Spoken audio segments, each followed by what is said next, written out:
अहमदाबादवरून लंडनला निघालेल्या विमानाचा भीषण अपघात झाला. टेक ऑफ केल्यानंतर काही सेकंदात हे विमान एका इमारतीवर कोसळलं. हा अपघात एवढा भीषण होता की विमान जळून खाक झालं.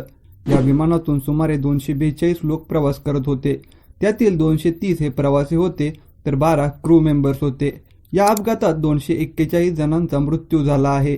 भारतातील आजवरचा हा सगळ्यात मोठा विमान अपघात होता असं देखील बोललं जात आहे. मात्र भारतात याआधी देखील अनेक भीषण विमान अपघात झाले आहेत आणि यात असंख्य निष्पाप लोकांनी आपला जीव गमावला आहे. नक्की हे विमान अपघात कधी झाले आहेत आणि यात किती लोकांनी आपला जीव गमावला आहे आणि या अपघाताची कारणे नक्की काय होती या संदर्भात जाणून घेऊया या व्हिडिओमधून. नमस्कार, मी AP आणि तुम्ही पाहताय मुद्द्याचं बोला. 12 नोव्हेंबर 1996 रोजी हरियाणातील चारकी दादरीमध्ये दुबई एअरलाईनचे विमान बोईंग 747 आणि कझाकिस्तान एअरलाईनची फ्लाईट 1907 या दोन विमानांची हवेत टक्कर झाली. वैमानिकांच्या चुकीमुळे हे विमान कोसळले असं निदर्शनात आलं होतं. दोन्ही विमानामधील सर्व 349 जणांचा यात मृत्यू झाला होता, ज्यामुळे ही धडक इतिहासातील सर्वात मोठी घातक हवाई टक्कर होती असं म्हटलं जातं.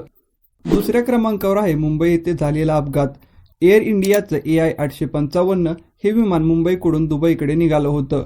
या विमानात सर्व प्रवासी आणि क्रू मेंबर्स पकडून 213 जणांचा समावेश होता. रात्री 8:30 वाजता नियोजित वेळेनुसार विमानाने उड्डाण केलं. त्यानंतर काही सेकंदांनी म्हणजेच हवेत झेपावल्यानंतर 2 मिनिटात आणि विमानतळापासून अवघ्या 3 किलोमीटरवर अरबी समुद्रात हे विमान कोसळलं. या अपघातात सर्व प्रवाशांचा मृत्यू झाला होता. तिसऱ्या क्रमांकावर आहे मंगळुरू विमानतळावर झालेला अपघात. 22 मे 2010 रोजी दुबईहून कर्नाटकच्या मंगळूर आंतरराष्ट्रीय विमानतळावर एअर इंडियाचे एक्सप्रेस IX 812 हे विमान आलं होतं. लँडिंग करताना पायलटने हे विमान जरा जास्तच पुढे नेलं. जिथे विमान लँडिंग होणार होतं तो एक टेबल टॉप रनवे होता. टेबल टॉप रनवेच्या दोन्ही बाजूला दरी असते.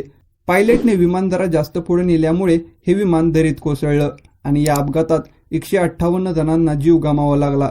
त्यात 152 प्रवासी होते तर 6 क्रू मेंबर्स होते. चौथ्या क्रमांकावर आहे 19 ऑक्टोबर 1988 मध्ये अहमदाबादमध्ये झालेला अपघात. एअर इंडियाची फ्लाईट 113 हे विमान अहमदाबाद जवळ कोसळलं होतं. हे विमान मुंबईहून अहमदाबादला येत होतं. मात्र विमानतळाच्या काही अंतर दूर असताना हे विमान खाली कोसळलं. त्यावेळी अहमदाबादचे हवामान खराब होतं.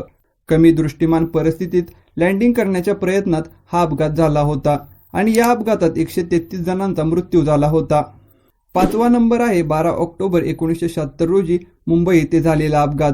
हे विमान मुंबईवरून मद्रासला जाणार होतं. टेक ऑफ केल्यानंतर विमानाच्या इंजिनमध्ये आग लागली. त्यामुळे या विमानाला खाली धावपट्टीवर उतरवण्याचा प्रयत्न झाला. मात्र धावपट्टीपासून काही अंतरावर असताना हे विमान खाली कोसळलं आणि विमानाला आग लागली आणि या विमानात 95 जणांचा मृत्यू झाला. त्यात 89 प्रवासी तर 6 क्रू मेंबर्स होते. तर हे होते भारतातील आत्तापर्यंत झालेले काही मोठे विमान अपघात.